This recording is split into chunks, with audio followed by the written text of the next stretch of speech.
Muchas gracias por estar aquí. Lucas Lehtinen y yo, William Rapela, estamos a cargo de la maestría en propiedad intelectual y nuevas tecnologías de la Universidad Federal hace muchos años, igual que la diplomatura. Todo esto forma parte del Centro de la Propiedad Intelectual de la Universidad Federal. Estamos muy contentos de estar aquí con ustedes, más todos los que están aquí online, en el 26 de abril, Día de la Propiedad Intelectual a nivel internacional. Yo lo hablaba con Lucas, porque hoy a la mañana uno siempre tiene la intriga de decir, 26 de abril. A ver, que por alguna razón yo no recordaba por qué hoy es el Día de la Propiedad Intelectual. Lucas, que se acuerda absolutamente de todo, me refrescó que no hay ninguna razón por la cual hoy es el Día de la Propiedad Intelectual. Lo cual es muy importante, considerando todas las cosas importantes relacionadas con invención e innovación que ha habido, y que no fue una necesidad de las Naciones Unidas de la propiedad intelectual que dijeron es el 26 de abril. Y hoy estamos aquí el 26 de abril festejando el Día de la Propiedad Intelectual. En un año particular, todos los años eligen un tema central, y el tema de este año fue las mujeres y la propiedad intelectual. Entonces, bueno, hoy realmente con Lucas quisimos dejar un espacio exactamente para que 4 mujeres nos viniesen a hablar de propiedad intelectual, que es lo que vamos a tener el día de hoy. Le agradecemos muchísimo a la Embajada de los Estados Unidos, que nos dio un gran apoyo para realizar todo esto, en la difusión y en la preparación. Así que, para empezar esto, y antes de presentar a las expositoras, le doy paso a Onka Kani, que es International Computer Hacking and Intellectual Property Advisor, con sede en São Paulo, Brasil, que va a hablar en nombre de la Embajada. Él es un experto en cibercrimen y muy relacionado con todos esos aspectos de observancia de la propiedad intelectual a nivel mundial. Muchas gracias y buenas tardes. Yo pido disculpe porque estoy baseado en São Paulo y por eso yo hablo en portugués. Bueno, el tiempo de español, estoy estudiando español, es para evitar hablando en portugués. Hablar in English. It is a great pleasure for me to be here with you. I want to thank the University of Australia University on behalf of the Department of Justice as well as the Department of State, along with my colleague from the Econ Office at the Department of State, Jessica Eicher, who's based here at the Embassy. I also don't want to take up too much of your time right now because this is World Intellectual Property Day, and the focus this year, although I would argue every day should be World Intellectual Property Day, and this should be the focus every day. It's about women innovators, women leaders in developing intellectual property rights. Intellectual property is in terms of content and innovation around the world. And we're very honored and glad to have with us 4 Argentinian women leaders in these fields, from both the public sector and the private sector, to talk about their experiences dealing with intellectual property matters, dealing with that, and women in society who, if they're like my family, my wife has 3 jobs. The first is for our children and our family, and the second is her actual work, and the third is dealing with whatever I'm throwing in there. So I have a lot of admiration for all the work that is being done by our panelists from Mercado Libre, from the private sector, and also from the Ministerio Público in Buenos Aires and the Ministerio Público Federal here in Argentina. So with that, I'll turn it back over to you. I want to say again, thank you very much.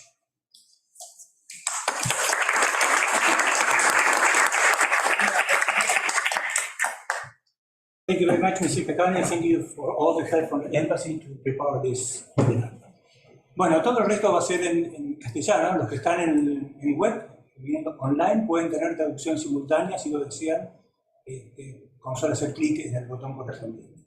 Bien, entonces ahora introducimos a nuestras expositoras, también divididas 2 y 2 del sector público y 2 del sector privado, como para ver esta visión que tienen. Así que las voy a presentar a las 4, así yo me interrumpo en el medio. Vamos a empezar con Romina Monteleone, de la Fiscalía Nacional en lo Criminal y Correccional.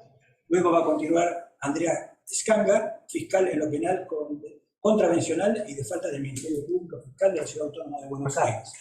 Y luego van a hablar en conjunto, en dúo, dos chicas de Mercado Libre, Pilar Reynores, manager de la iniciativa FEX IT de Mercado Libre, y Guadalupe García Crespo, manager de protección de marcas de Mercado Libre. O sea que comenzamos con Romina. Bueno. Por acá, pero ¿se escucha bien ahí? Sí. Bueno, primero buenas tardes a todos y a todas. Agradecer a la Universidad Austral y bueno, a todos los organizadores de este evento tan importante para la propiedad intelectual y principalmente para las mujeres, que es lo que hoy estamos acá para conversar. Bueno, cuando me invitaron a hablar de este panel y me dieron la temática, uno empieza a pensar, bueno, a ver qué preparo, qué puedo ofrecerles a ustedes respecto de mi experiencia como fiscal y también como docente en cuestiones de género.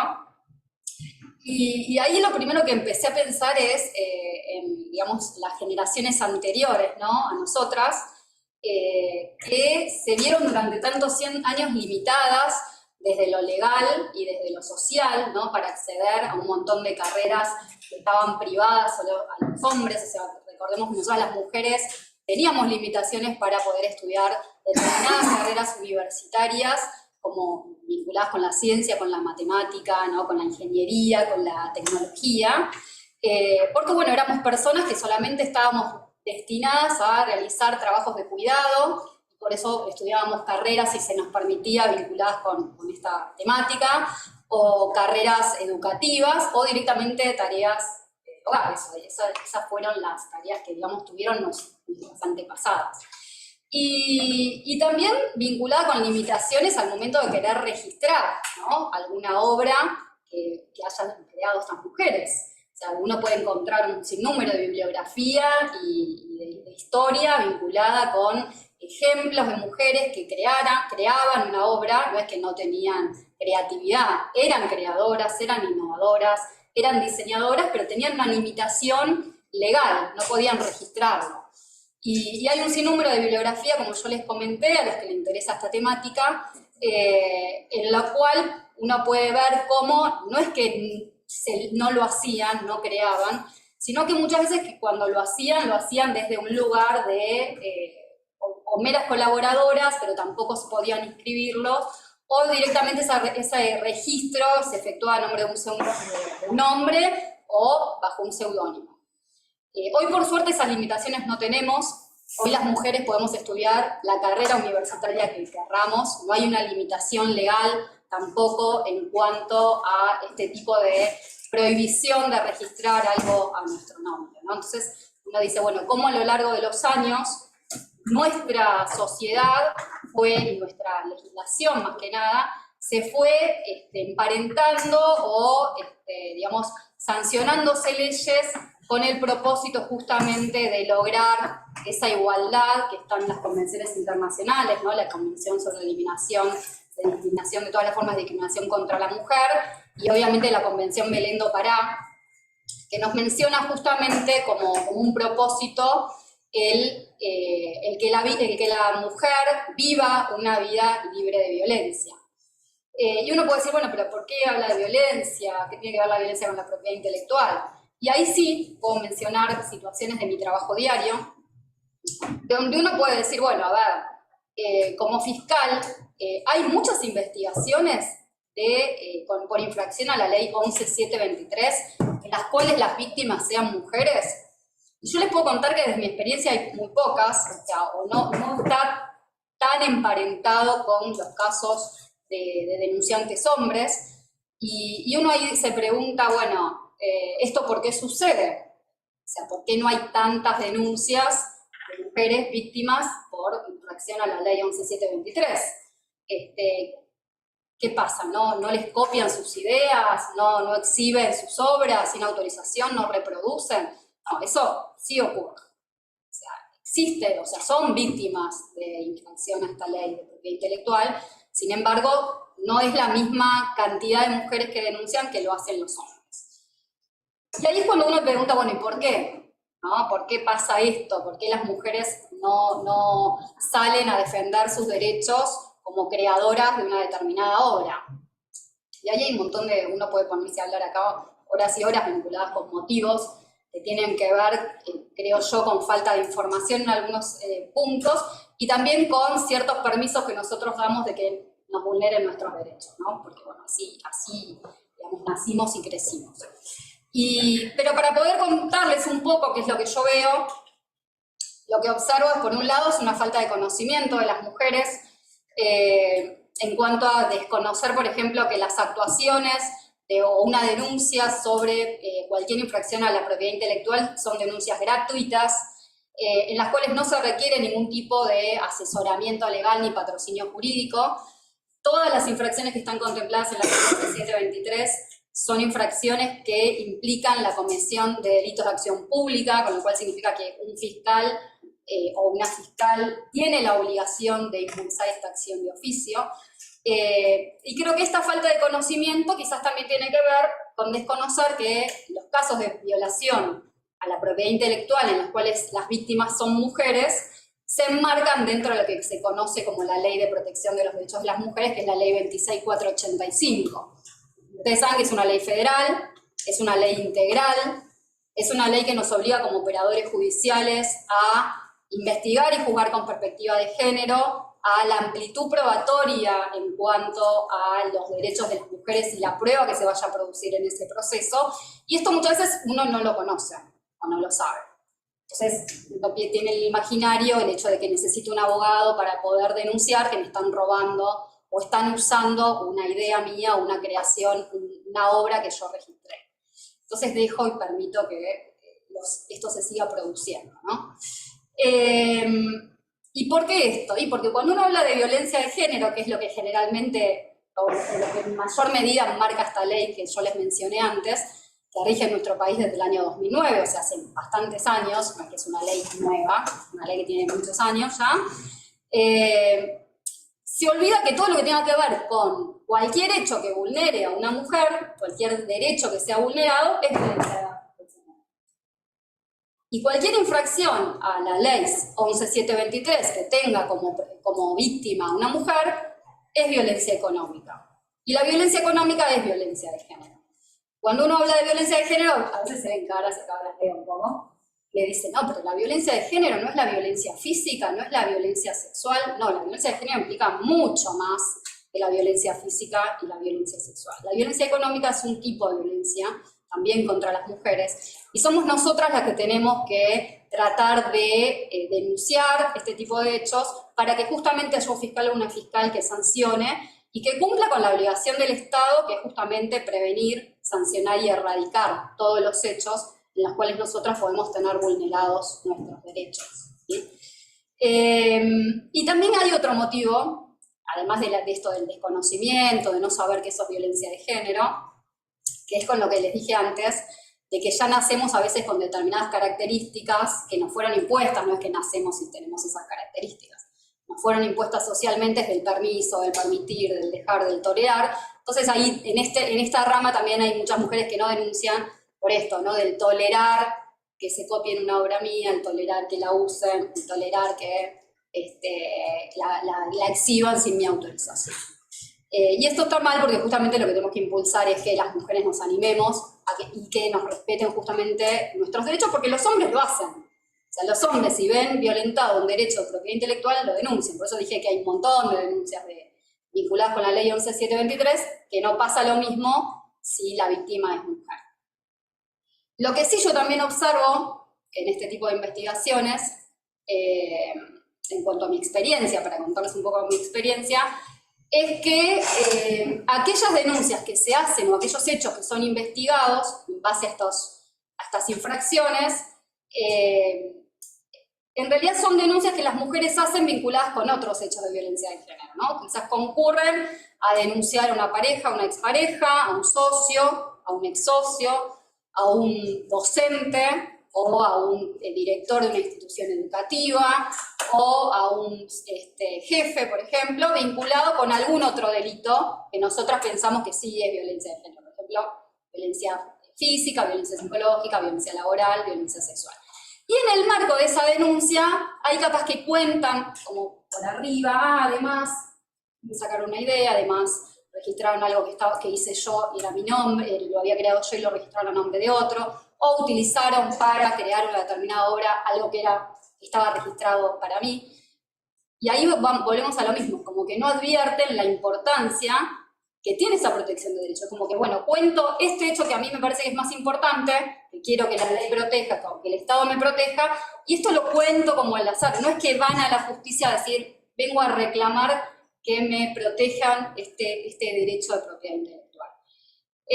Y va por lo mismo, ¿no? Creo que tiene que ver con eso de no ser... o faltarnos todavía ese camino de reclamo, de ser merecedoras de ese reclamo y que el Estado nos proteja en todos los ámbitos, y uno de los ámbitos tan importantes es la propiedad intelectual. Creo que tenemos mucho camino por recorrer. Creo que me parece que como primer medida hay que seguir alentando a las siguientes generaciones a que estudien carreras vinculadas con la ciencia, con la tecnología, con la matemática, no solamente materias vinculadas a las que estamos acostumbradas a estudiar las mujeres, sino que nos animemos y alentemos a esas nuevas generaciones, porque así es la única forma donde realmente vamos a aspirar a una sociedad igualitaria y democrática, que es lo que tenemos que tratar de lograr. Y por otro lado, yo agregaría que en todas las carreras, ¿sí?, de cualquier grado y cualquier carrera universitaria, también se incluyen en las currículas materias vinculadas con cuestiones de género, y porque me parece muy importante, muchas veces uno las observa en la facultad de Derecho, ¿no? O sea, en todo lo que sea las carreras de Derecho, bueno, tengo que estudiar cuestiones de género.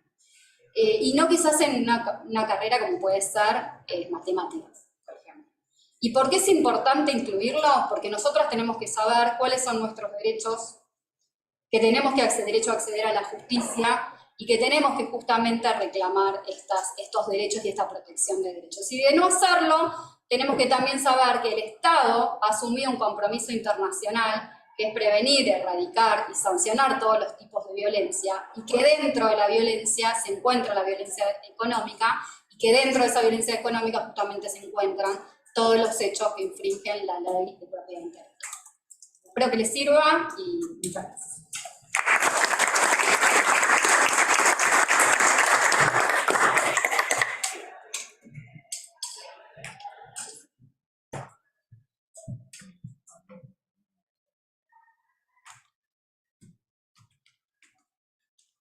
Bueno, buenas tardes a todos. Mi nombre es Andrea Escanga, yo soy fiscal penal de la Ciudad de Buenos Aires. Y como contó Romina, cuando me convocaron a charlar en este día tan importante que es el Día Mundial Intelectual, me puse a pensar, ¿no? ¿Qué les puedo aportar desde mi lugar, desde mi trabajo como fiscal penal en la ciudad, a ustedes, estudiantes de esta maestría, interesados en esta temática tan importante? Temática que, como todos los derechos que protegen la propiedad privada, tiene jerarquía institucional. O sea, nosotros tenemos la ley 11723, así como la ley 2362, la ley 11723, que protege los derechos de autor, los derechos de propiedad intelectual, como la ley de marcas, tienen rango constitucional y tienen esa jerarquía porque son leyes federales. ¿Por qué son leyes federales? Porque el Estado las protege integralmente, ¿sí? Y porque protegen derechos de propiedad privada, y la propiedad privada está protegida por nuestra Constitución. Entonces, se me ocurrió contarles cómo nosotros desde la Fiscalía de la Ciudad investigamos qué pasa con las infracciones a estos derechos, ¿no? O sea, cómo se trabaja para que esto no suceda. Lamentablemente sucede muchísimo. Estamos en un país con muchas crisis que fueron conllevando disparadores de economías informales, de economías en las cuales las personas tal vez no trabajan en blanco y buscan trabajos paralelos, ¿sí?, que les puedan servir para vivir. Y dentro de esas economías informales, obviamente se favorece el no pagar impuestos, el trabajo informal que da dinero rápido, digamos, y que tal vez perjudica a este tipo de derechos, porque lo que se advierte mucho es esto, ¿no? Es como infracciones a los derechos de la propiedad intelectual, los derechos de autor, defraudaciones, porque regula como una defraudación, porque se está robando en algún punto un contenido, así como también falsificaciones de marcas. ¿Y cómo se trabaja? Se trabaja desde el ámbito de la ciudad, en algún punto creo limitado, porque como les conté, al ser delitos federales, son de competencia federal. O sea, los tiene que investigar la justicia federal. Pero ¿qué podemos hacer nosotros como fiscales del ámbito territorial, que es el ámbito local, ¿no? Trabajamos en lo que es la cadena de comercialización, o sea, ¿qué es lo que sanciona básicamente la ley penal, tanto a nivel de propiedad intelectual como a nivel de marcas? Comercializar productos que sean protegidos, ¿sí? O derechos o patrimonio protegido, como es el derecho del autor, el contenido de una obra.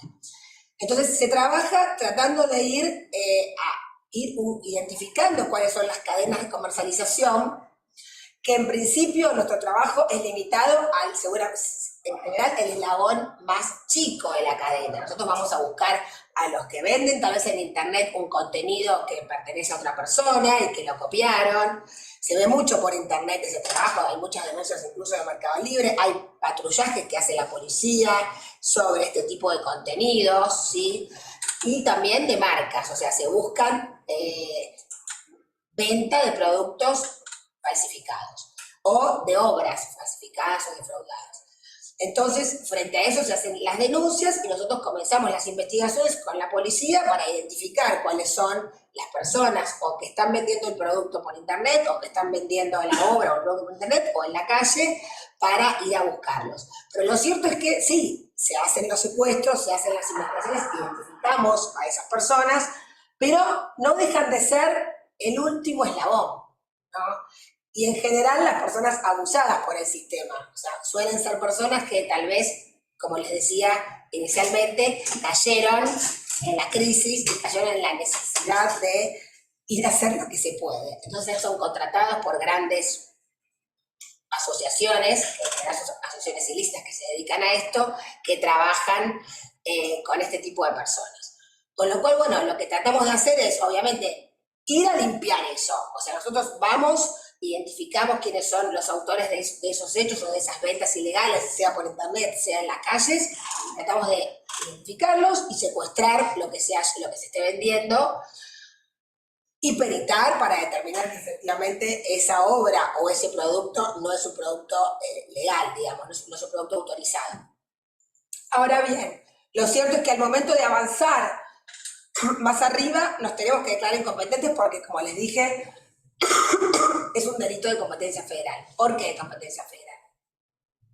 Porque puede ser que los eslabones superiores ya no estén en la jurisdicción de la ciudad y trabajen en otros ámbitos y estén ubicados físicamente, sea por redes, que ya no tienen un territorio específicamente en la red, sea en la vida real, digamos, en otros lugares ajenos a la ciudad. Entonces, indefectiblemente esto lo tiene que investigar la justicia federal porque es la que llega a todo el país, ¿no? Entonces, la justicia de la ciudad lo que trata es identificar al autor, secuestrar el contenido, peritar y entender que ese contenido es no legal, para luego sí llevarlo a quien lo puede investigar más integralmente. ¿Cuál es nuestro desafío? Bueno, luchar con estas grandes organizaciones es algo muy difícil porque son organizaciones muchas veces disipadas, es muy difícil encontrar o identificar a un autor, muchas veces son organizaciones que van cambiando de personas, digamos, pero yo creo que nuestro desafío como mujeres es enfrentarnos a esto e intentar, en la medida de nuestras posibilidades, de atacarlo. Como les dije, acotadamente en la ciudad porque nuestra competencia es limitada, pero no dejar de hacerlo. Porque tal vez uno dice, bueno, no lo puedo hacer porque yo llego hasta acá, llego al último eslabón, esto no me sirve. Sí, no sirve, porque tal vez a través del último eslabón llegamos un poco más arriba y vamos pudiendo encontrar el kit de la cuestión. Así que bueno, como les dije al principio, mi desafío como mujer son delitos muchas veces difíciles, pero no porque no tengamos la prueba, porque la prueba existe y se ve a la vista, porque inicia de hecho con la detección del fraude en la obra o del o de la venta ilegal. El tema después es encontrar quién lo hizo, o encontrar quién lo publicó en internet, ir a identificar la IP, ir a identificar de dónde vino esa conexión. Con lo cual es fácil inicialmente porque uno tiene el elemento adulterado, pero luego ir más arriba es el gran desafío. Así que desde mi lugar propongo seguir, o sea, no bajar los brazos y seguir adelante con las investigaciones, aunque inicialmente parezcan esto, como que vamos a agarrar al más chiquito. En general, al último eslabón no se lo somete a proceso. Muchas veces puede ser que ese último eslabón venga a contarnos quién lo contrató o para quién trabaja. O sea, no es la idea tampoco condenar a una persona que cae como víctima del sistema. Entonces, lo que se intenta es solucionar el conflicto de verdad. Entonces, tal vez a través de la última persona, que es la que nosotros detenemos o identificamos, podemos encontrar información que nos lleva a quien le dirige, digamos, su labor inmediatamente en forma superior. Muchas veces podemos ir subiendo, otras veces no se puede, pero creo que nuestro desafío como investigadores penales, porque somos, y como representantes de la sociedad, porque representamos los intereses de la sociedad, es no bajar los brazos y enfrentar estas investigaciones de modo integral, para poder lucharlas. Así que, bueno, este es mi aporte, espero que les haya servido.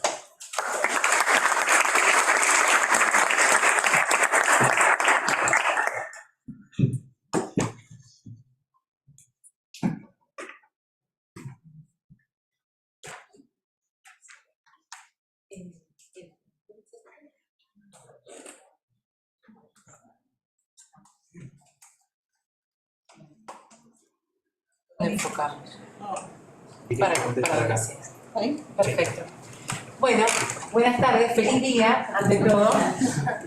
Y muchas gracias a la universidad, muchas gracias a la embajada y muchas gracias a nuestras colegas panelistas. Nosotras somos dos y van a entender por qué vinimos las dos juntas a hablar. Moneda. Exacto. Primero me presento, mi nombre es Guadalupe García Crespo, yo soy abogada especialista en propiedad intelectual, hice la maestría en esta casa, todavía debo la tesis, lo prometo, y conmigo está... Yo soy Pilar Reynores, soy ingeniera en sistemas y trabajo en Mercado Libre, soy manager del equipo de Face IT, justamente nos dedicamos a brindar todas las herramientas informáticas y el soporte para luchar contra las falsificaciones dentro de nuestra plataforma, dentro de nuestro banco. Bueno, y este es un dato que no solemos dar cuando hablamos de nuestro trabajo, pero que lo van a conocer ahora a medida que les vayamos explicando, es que todo lo que vamos a hablar, o sea, vinimos a celebrar este día hablando de nuestro trabajo, pero todo lo que les vamos a contar está mayoritariamente trabajado por mujeres. Algo que, yendo quizás un poquito a un dato duro, el año pasado Mercado Libre cerró el año con más de 35.000 colaboradores, empleados en toda la región. Más del 40% de los colaboradores somos mujeres. Pero una particularidad es que todos los equipos que están relacionados con las iniciativas o con los proyectos que les vamos a contar, en su gran mayoría están liderados por mujeres y en su gran mayoría están conformados por mujeres, por lo cual es un trabajo muy femenino el que les vamos a estar contando hoy. Creo que en la parte de IT ese porcentaje quizás es un poco más bajo, quizás ahí hay más presencia masculina. Mercado Libre intenta y tiene como, aparte de la diversidad como un todo, le ve también en su beta comercial, y que yo la aplaudo, de decir, a nosotros nos conocen hombres y mujeres y necesitamos tener desde nuestros productos la perspectiva de todos. Entonces, no solamente hay toda una intención de que esto sea para todos y que sea buscar la diversidad en su producto y que su producto llegue a todos. Así que yo aplaudo eso, porque gracias a eso estamos acá y nos dan posibilidades iguales. Sí, y tratamos de despejar la sociedad, ¿no? Como decía Pilu, en ese sentido. Bueno, Para no aburrirlos, yo me voy a mover un poco para también ver la presentación. Díganme si no se me llega a escuchar. ¿Querés más casi, no? No, Lucas, ahí me vas a retar si no, si no se me escucha. Menos hoy. Menos pero, a ver, un poco, el que no conoce Mercado Libre es una plataforma de comercio electrónico. Nosotros estamos presentes en 18 países. Están viendo a 2 personas que prestan servicio a esos 18 países. Otra particularidad que tenemos, además de ser equipos mayoritariamente conformados por mujeres que trabajamos en estas iniciativas, es que todas tenemos un scope regional, por lo cual estamos viendo casuística y temas en los 18 países donde operamos en Latinoamérica. Y claramente, bueno, el foco de la compañía es prestar un servicio de calidad, el mejor servicio posible para nuestros usuarios, ¿no? Que son los que compran y venden a través de la plataforma. Y como hoy es el Día de la Propiedad Intelectual, lo que nos toca hablar con Pilu es justamente cómo trabajamos nosotros para proteger la propiedad intelectual de los terceros. Hay otro equipo que protege la propiedad intelectual de Mercado Libre, también liderado por mujeres y conformado por mujeres, pero a nosotras nos toca proteger la propiedad intelectual de terceros en nuestra plataforma y combatir esas infracciones, ¿no? Y crear, como decía Pilu, soluciones justamente para que el sitio esté lo más limpio posible. Y dentro de esas políticas, dentro de estos equipos, no voy a entrar a detallar absolutamente todo, pero es para que ustedes un poco vean el ecosistema que a lo largo de los años se ha creado en relación a distintas soluciones, como decía Pilu, para buscar ese objetivo, ¿no? Acá tenemos soluciones y políticas que están involucradas para detener la oferta o combatir la oferta y la venta de productos ilícitos y también de prácticas o técnicas prohibidas relacionadas con distintos tipos de fraudes y con infracciones de propiedad intelectual, que es, digamos, nuestro trabajo cotidiano. Tenemos canales de denuncia que son exclusivos para proteger la propiedad intelectual, como es el Brand Protection Program, que es del que más vamos a hablarles hoy. Denuncias o un botón de denunciar que puede usar cualquier usuario en la plataforma. Entre los motivos por los cuales se puede usar ese botón es para denunciar la venta de un producto falsificado.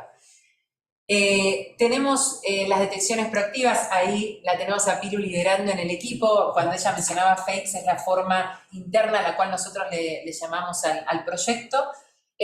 Acuerdos de cooperación, y acá es donde entramos a colaborar con no solamente actores del sector público, sino también del sector privado, y celebramos acuerdos justamente para que monitoreen y den de baja de manera directa a través de las soluciones tecnológicas que damos contenido en la plataforma. La colaboración con autoridades y fuerzas de seguridad, acá también trabajamos en conjunto con el sector público. Y la última iniciativa, que fue la que lanzamos a fin de 2021, en donde justamente, esto es lo interesante, nos unimos distintas áreas de la compañía. Tenemos el área de prevención de fraude en una célula de investigaciones de delitos de propiedad intelectual que está liderado por una mujer, y el área de abogados y abogadas criminalistas, porque iniciamos acciones criminales contra los usuarios que encontramos utilizan nuestra plataforma para comercializar productos falsificados, que también está liderado por otra mujer. Y quien les habla que lidera esta iniciativa, por lo cual somos todas mujeres.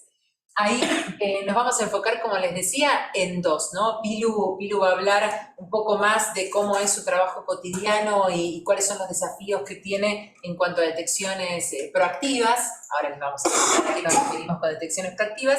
Y yo les voy a dar un poco de visibilidad de aquello que origina, ¿no? El conocimiento que obtenemos para hacer una detección proactiva de una infracción, que es ese programa de denuncias. Y acá un poquitito para ponerlo en números, ¿no? Van a ver, cuando nos referimos a denuncias, nos referimos a aquellas denuncias que los titulares de derechos de propiedad intelectual o que sus apoderados hacen a través de la herramienta. Yo voy a hablarles un poquitito más de la herramienta en los próximos slides, pero para poner un poco en números lo que son ese trabajo que Pilu va a contar, sobre todo desde el área de IT, ¿no? Cuáles son los desafíos, y yo desde la parte legal. El año pasado, de todas las moderaciones, de todas las remociones que se hicieron, las bajas que se hicieron de publicaciones por infracciones de propiedad intelectual, el 11% se originó en una denuncia recibida a través del programa y el 89% se originó en detecciones proactivas. Y ahí, Pilu, te dejo un poco que cuentes cómo es ese trabajo.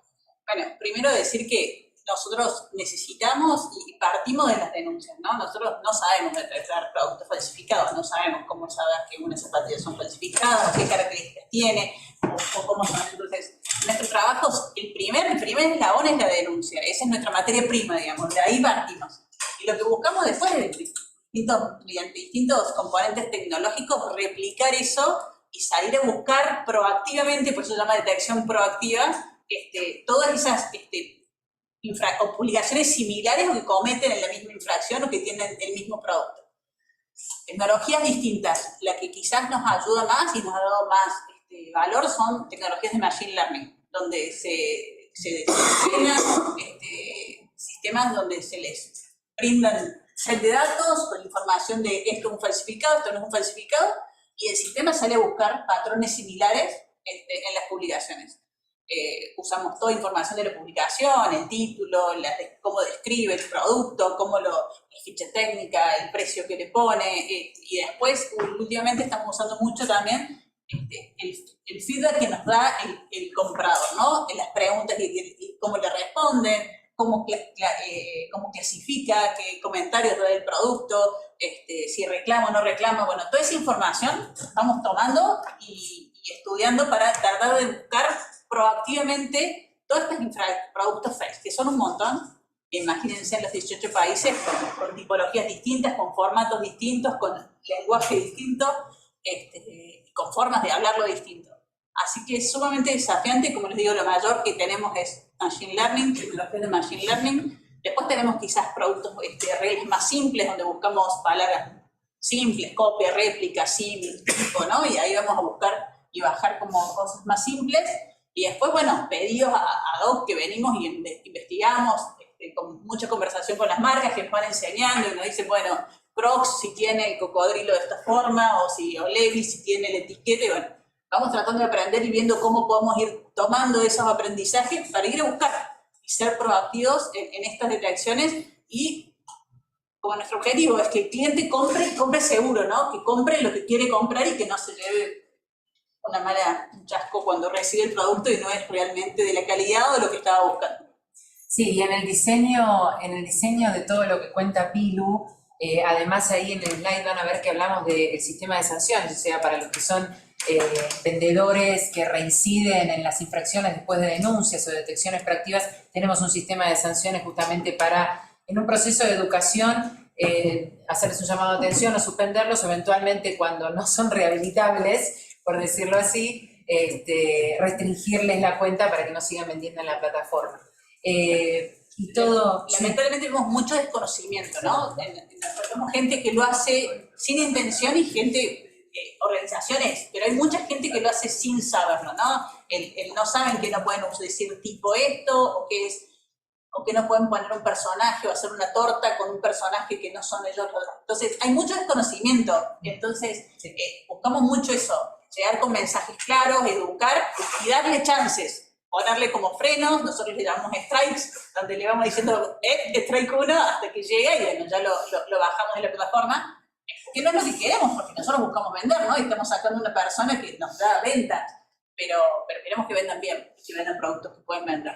Entonces, ese es nuestro sistema. Y es interesante ese punto, ya nos estábamos olvidando de decirlo, pero el tema de la comunicación, ¿no? El tema de educar al vendedor que comete infracciones o que entendemos puede llegar a estar cometiendo infracciones sin ser su intención, es la importancia del contenido, ¿no? De cómo le informás cuando recibe una denuncia, qué es lo que infringió, en base a qué derechos, quién lo denunció, cómo evitar publicar, cómo publicar evitando infringir, y todo ese contenido que también es un equipo de UX liderado por mujeres, lo armamos entre todos. Eso es lo enriquecedor, ¿no? de la experiencia que por lo menos vivimos en Mercado Libre. Cómo en mi trabajo, exacto, o sea, cómo nos hemos empoderado entre nosotras, por decirlo así, aprendiendo de personas con perfiles o backgrounds totalmente distintos. O sea, mi mayor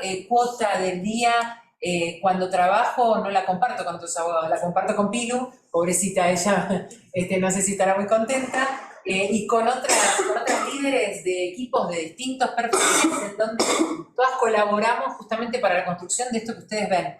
Que bueno, en otras presentaciones no solemos poner tanto el foco de cómo están conformados los equipos o cuestiones de género, pero era linda esta oportunidad como para venir y traerlo.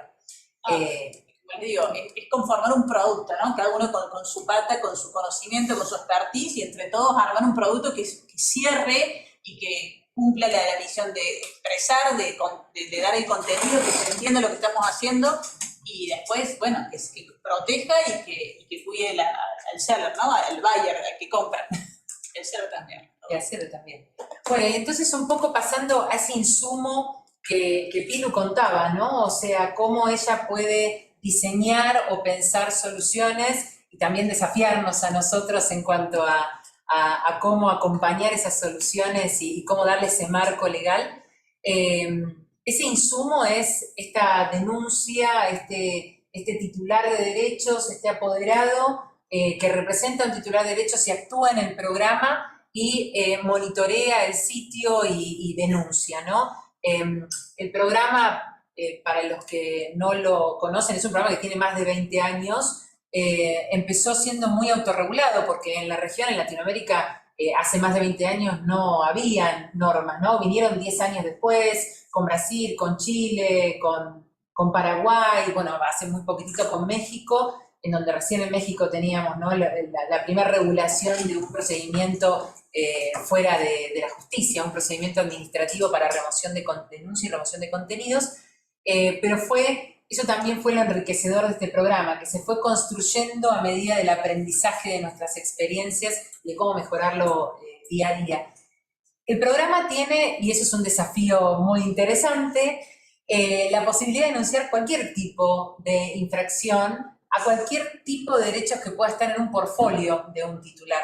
Y eso nos implica el desafío de aprender de los derechos, de aprender de las infracciones y de que quienes manejan estos conceptos, quienes están todos los días pensando en nuestros productos, en ese diseño y en cómo operarlos, no son abogados. Entonces, estoy yo, hay un par más, pero el resto, gracias a Dios, son de otros perfiles y de otras profesiones. Entonces, lo interesante de cómo se ha hecho esa construcción con la visión fuera de quienes somos de la profesión legal, ¿no? Y cómo aprender de derecho a través de otras profesiones. Igual puede hablar de informática también. Exacto, en cualquier momento le podemos hablar de query, de API, pero no, esa parte te la voy a dejar a vos. Pero bueno, lo interesante de todo esto es justamente que esta variedad te desafía a encontrar soluciones que son muy diversas. No es lo mismo aprender a cómo recibir una denuncia, cómo enseñarle a un vendedor a no infringir y cómo detectar cuando estás hablando de productos con marca falsificada o productos que infringen un modelo o un diseño industrial o una patente, o cuando estamos hablando de la variedad de situaciones que puede presentar el derecho de autor. Y hace muy poquitito, porque nos gusta desafiarnos, creamos una sección específica para derechos conexos, con lo cual fue tomar el Tratado de Roma, darle la forma de lo que podría ser en un mecanismo de denuncia en línea y brindarlo. Por lo cual fue súper interesante esa experiencia y nos gustó porque los infractores se van sofisticando, bueno, un poco Romina y Andrea lo decían, se van sofisticando, van creando nuevas formas, también Pilu tiene que trabajar con esa sofisticación y ese intento de bypassear lo que aprendemos todo el tiempo, y derechos conexos que antes podía llegar a ser algo fácilmente denunciable por un motivo de denuncia genérico, se volvió algo que necesitábamos entender mejor en este aprendizaje que Pilu mencionaba, ¿no? Del insumo de las denuncias.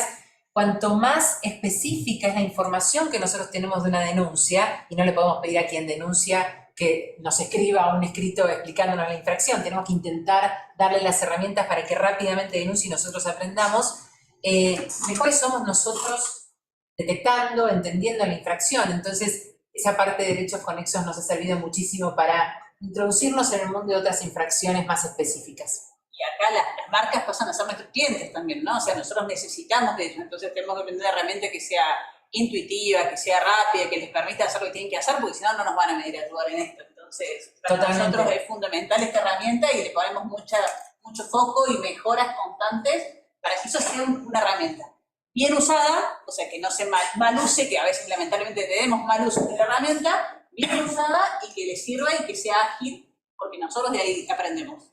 Exacto.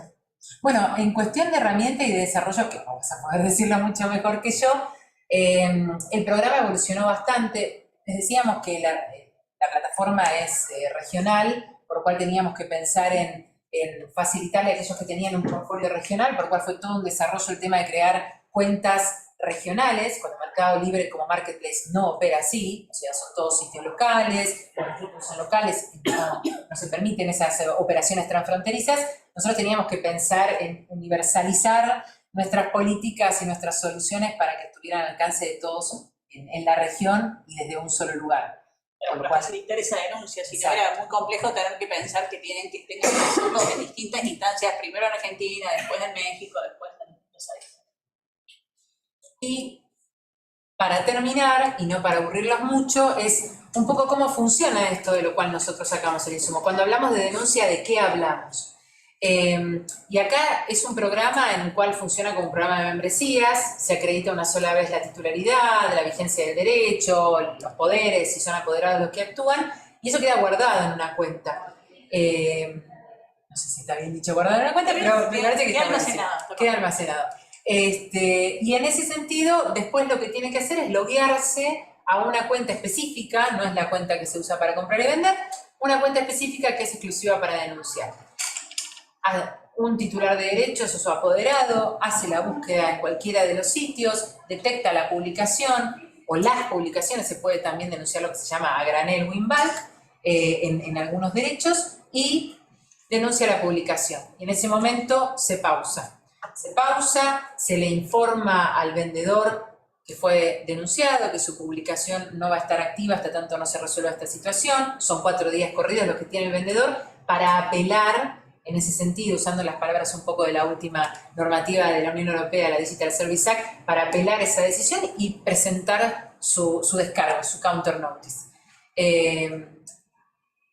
Detrás de todo este flujo hay un montón de desarrollo, un montón de diseño, ahí entra el equipo de Pilu. Ahora, ahí nuestra misión es llegar a tiempo para que el seller se entere de que tiene esta infracción y actúe, ¿no? Porque muchas veces en una plataforma donde venden muchos productos recibe notificaciones y mails por todos lados, ¿no? Entonces, bueno, ese es nuestro desafío. ¿Cómo le llega? ¿Cómo lo recibe? ¿Cómo le anticipamos? ¿Cómo le mostramos de que tiene este tiempo? Pues no tiene eternamente. No. Entonces, ¿cómo llega para poder mostrar o demostrar si su producto cumple o no cumple, o si es infractor o no? Exacto. Y ahí entonces, si llegan a presentar un descargo o una respuesta, la publicación se mantiene pausada, no se reactiva, y es el denunciante el que recibe esa respuesta y la analiza. Y es el mismo denunciante el que, como ven al final del flujo, pueden haber 2 variantes, o que decida porque le convenció, porque se dio cuenta que lo había denunciado incorrectamente, o que el producto parecía falsificado pero se acreditó que era original a través de una factura, por ejemplo, que nos informe la decisión con un clic, gracias al equipo de IT, que nos informe la decisión de reactivar la publicación, o por el contrario, que nos diga remuévanla permanentemente, y ahí entra o se dispara todo el sistema de sanciones que nosotros les comentábamos antes y ese análisis.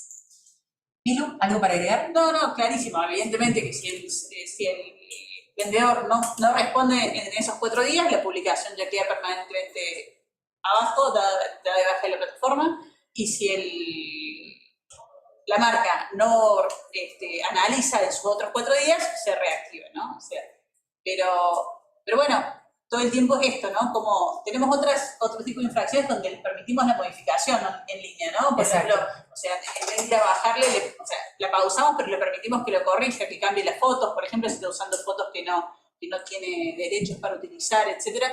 Buscamos esas alternativas para estos derechos que se cumplan sin hacerle que pierda la publicación, porque en el momento de perder la publicación pierde historial, posición, no sé, Mercado Libre, en la medida que van vendiendo, más venden, más en las primeras páginas aparece. Entonces, evidentemente es un dolor cuando es una sanción que se puede resolver fácilmente. Exacto.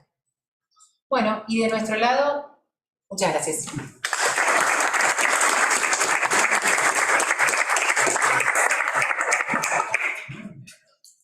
Bueno, si hay preguntas en la sala para Andrea, Romina, Guadalupe y Pilar, este es el momento.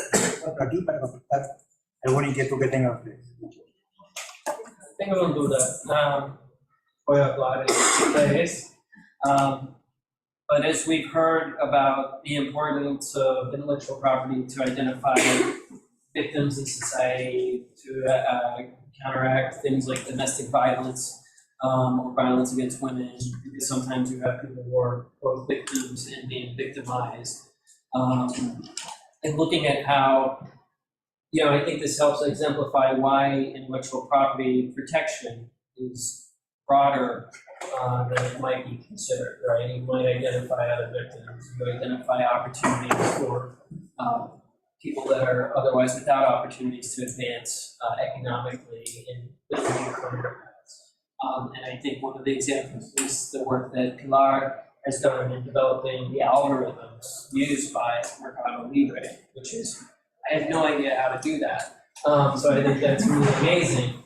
And one of my questions is, this is a big topic, right, is machine learning and artificial intelligence. And so with the brand protection program, do you see any kind of dangers in the future with large language models being misused to counteract your program that you have now? And, what is it that worries you kind of moving forward? And what type of innovation do you envision having to deal with in the future? Because it's always a game of catching up with whatever the criminals are doing, right? They're always trying to stay a step ahead, and we're always trying to keep up.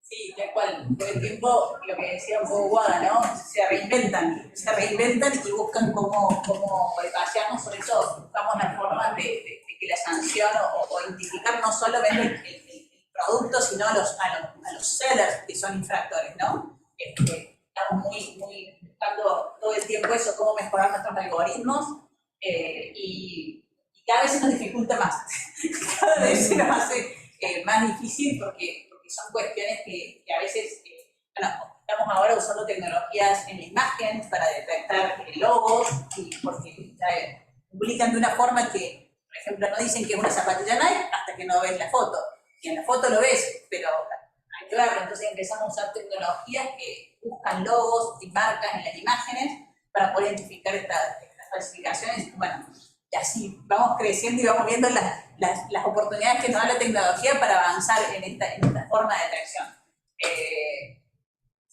Es mi trabajo diario.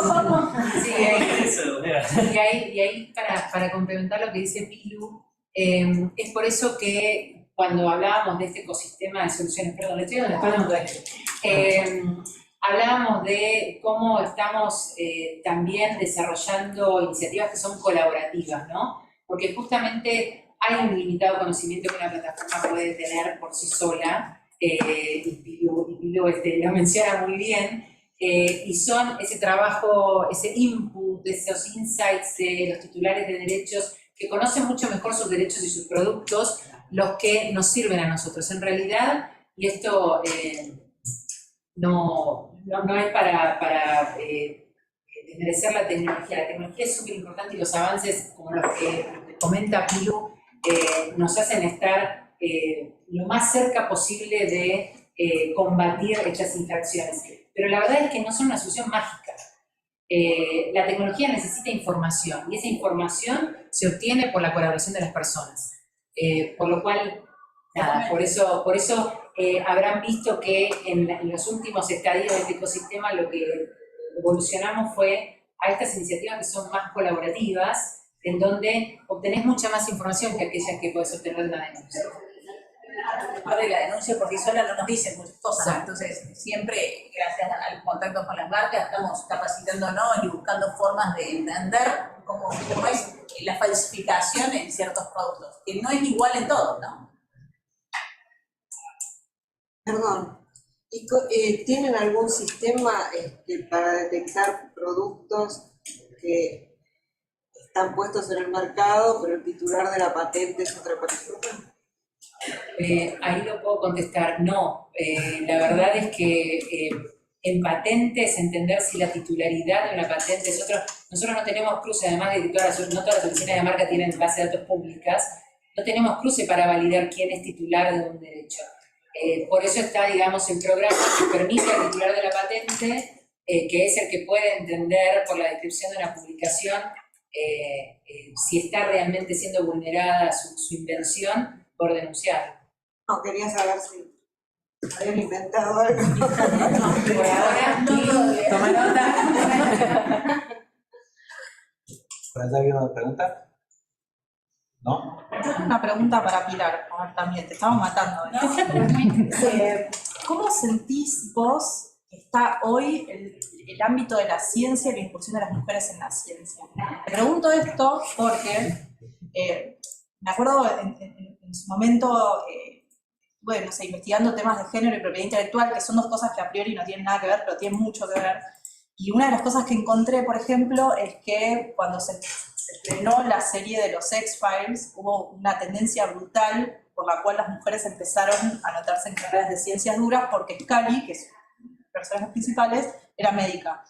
Hoy, digo, ¿te parece que hay algo que puede influenciar a las mujeres a meterse en carreras de ciencias duras, a desarrollar, a innovar, a crear? Digo, ¿cómo lo es tu caso? Digo, que te metiste en el sistema, ¿no? Digo, ¿qué incentivo ves como mujer para que las mujeres sigan sumándose a la ciencia y a la innovación? Personalmente, en mi experiencia, yo estudié con todos hombres, era la única mujer en mi curso. Fue difícil, no te voy a decir, porque estar con hombres, con comentarios a veces especiales todo el tiempo, etc. No fue fácil, fue complicado. Y todavía no llegamos a hacer un 50-50. Sí, creo que hoy, no sé, las mujeres se animan más. Yo tengo 3 mujeres y no ven esas barreras que yo no la tuve, nunca tuve que pensar, ay, pero hay tantos hombres, o sea, allá fui y allá le dimos. Y bueno, sí, tuvo su inconveniente, pero como hay inconvenientes en todos lados. No me fue un freno, sí me fue un freno en mi carrera, sí. Te voy a decir que crecer, o sea, los hombres se sienten cómodos entre hombres, ¿no? Y a veces cuando están en ciertas esperas, tienen que seguir acompañando a hombres. A mí, y mi hecho de ser madre también me dificultó, no te voy a mentir, seguro. Pero bueno, acá estamos, no hemos decaído. Siento que las mujeres podemos aportar muchísimo en toda esta ductilidad, esta múltiple faceta, este pensamiento lateral, no sé, que tenemos, que damos una visión distinta.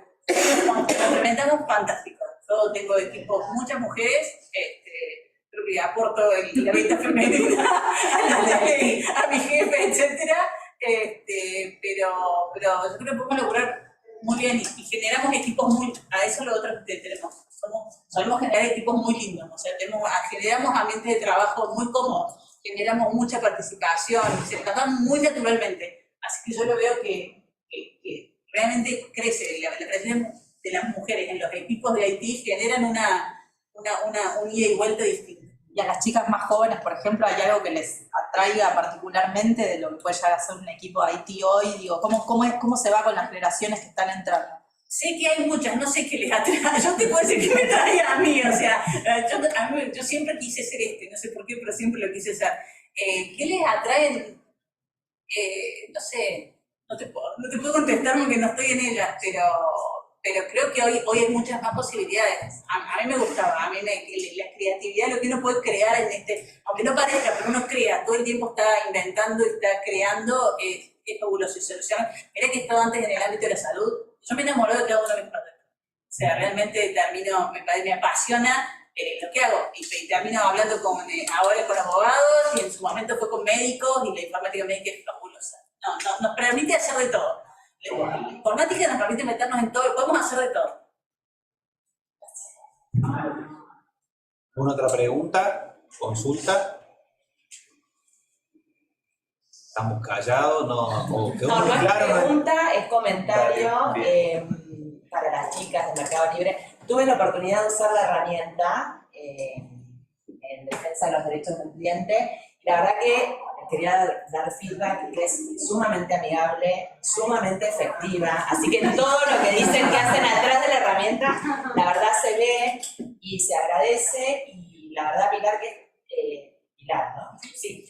Es muy bueno, me llamó la atención el efecto multiplicador, que parecería que una denuncia, porque una de las sensaciones que por ahí le queda al cliente, bueno, bajé como decía Guada, que se podían hacer denuncias a granel, pero me queda todo esto, y esta cosa como de la ansiedad de decir, voy a tener que monitorear todo el tiempo. Me parece que eso viene a solucionar, y este efecto multiplicador de la denuncia, que lo pueda hacer, me parece genial por proactividad. Buscamos, y de nuevo, buscamos para las marcas y después para que el comprador no compre algo que no es lo que quería hacer, ¿no? Totalmente. Pero bueno, se agradece, se sirve. Bueno. Yo tengo una consulta. ¿Cómo, y va más destinada a Guadalupe, pero cómo se relaciona con los organismos públicos? Porque los derechos de propiedad intelectual en sí se dan a publicidad casi todos, salvo, los depósitos de obra inédita. El resto de los derechos de propiedad intelectual son públicos, digamos. Yo puedo saber cuántas patentes tiene X, yo puedo saber cuántas marcas tiene X y demás. ¿Ustedes comienzan nutriendo su base de datos de ahí o más allá de los privados? Mira, no es la misma realidad en todos los países de Latinoamérica, lamentablemente. O sea, aún sin tener... No, estamos acá para eso. No, aún sin tener una base de datos acá en Argentina, me puede consultar la página del INPI y obtener toda esa información. No pasa lo mismo en otros países de Latinoamérica, entonces hay que recurrir quizás a proveedores de servicios privados que son pagos como para obtener la información completa, exactamente, pública y donde no la tienen. La realidad es que mucho nos nutrimos también de esa información que brindan cuando se adhieren. O sea, tener ese registro completo, tener la información es importante. Y a veces hasta los propios abogados, los propios estudios elaboran esos reportes en donde está toda la información, por ejemplo, en un registro marcario, está toda la información esencial que se necesita saber para entender esto que decía Pilu, ¿no? Para entender que están denunciando dentro del alcance de sus derechos. Entonces, nos nutrimos de todos lados. Bien, ¿y ustedes toman la solicitud registrada? Sí. Latinoamérica, esa es la ley. Por lo cual no hay un first to use. Y es algo que muchas veces titulares que vienen de otras partes del mundo consultan o preguntan. O usan el competidor de... Entonces, bueno, sí, hay que... A ver, como decía Pilu, tanta relación con titulares de derechos hace también que uno termine hasta convirtiéndose en un asesor o en un docente de cómo funciona el derecho de propiedad intelectual en la región. Pero sí, tiene que estar registrado. No pasa lo mismo con derechos de autor, ¿no? Ahí la evidencia que tiene que acompañar tiene distintos formatos y no tiene que ser un depósito. Pero con los otros sí. Cuando preguntabas cómo es nuestra relación con organismos públicos, pensé que iba a ser para otro lado. Te asusté que sí. No, te contesto todo. Pero no, por el lado registral, creo que se puede suplir un poco a aquellos que no están tan avanzados tecnológicamente, esas oficinas que no están tan avanzadas tecnológicamente con algún proveedor.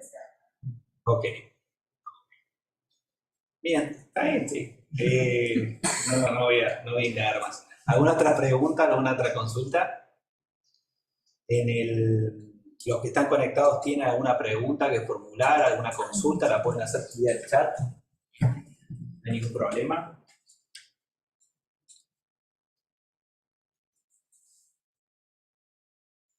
Bueno, o fuimos muy claros o no tenemos nada, ahí siempre son dos opciones o dos variables.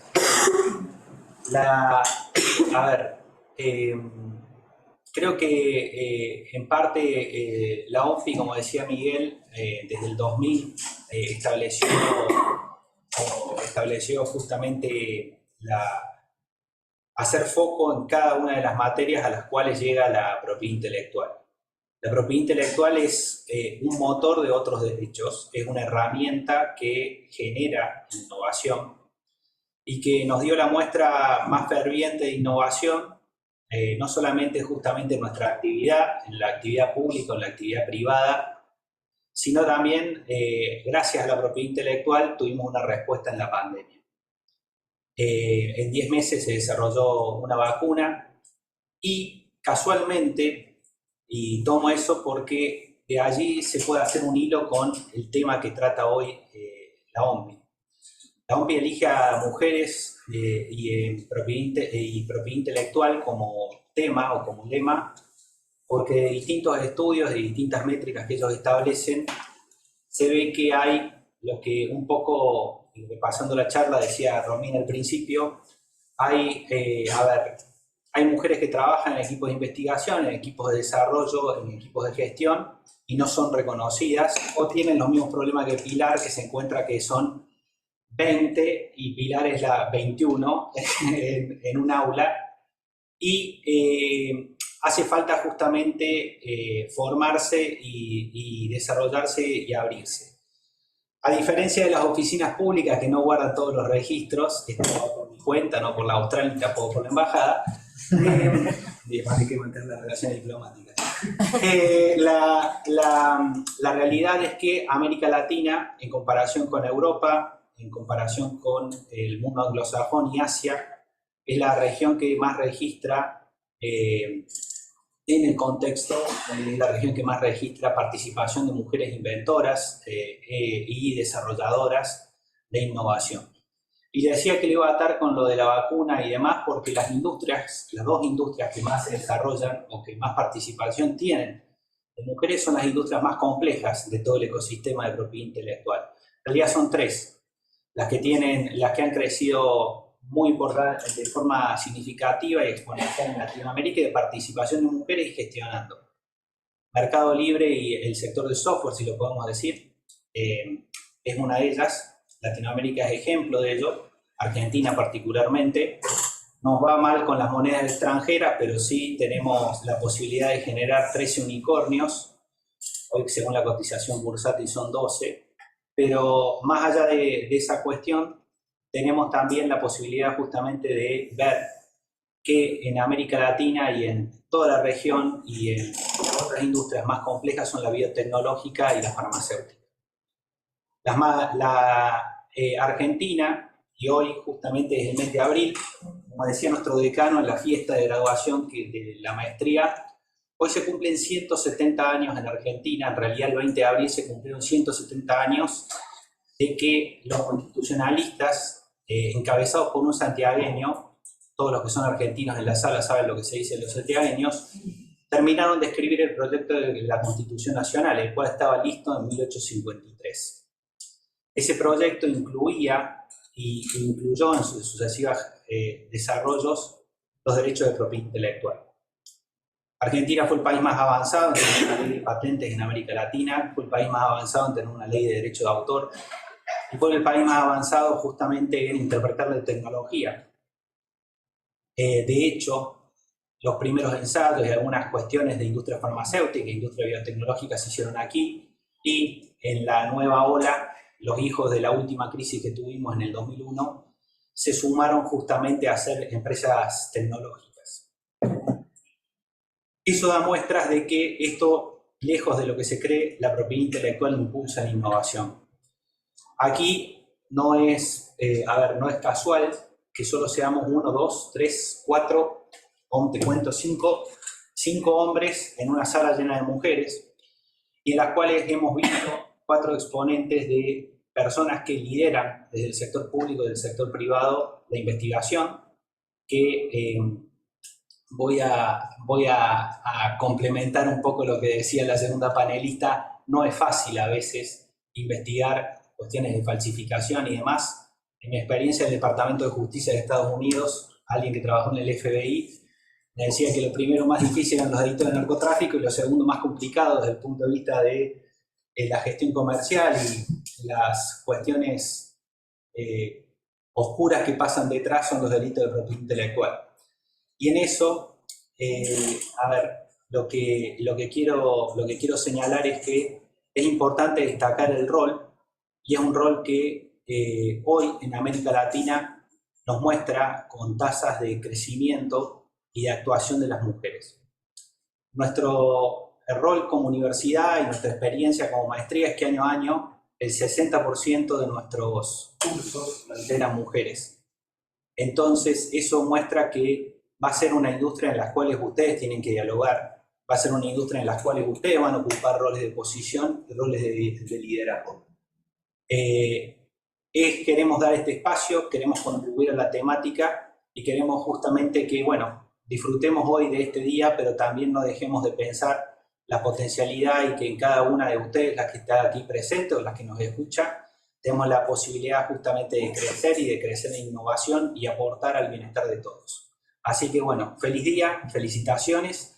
Y ahora sí, porque lo tenía que estirar hasta las 5:15, abajo hay un lunch para que podamos justamente intercambiar experiencias, hablar y demás. Así que los invito a ir a planta baja y que desarrollemos allí justamente el lunch.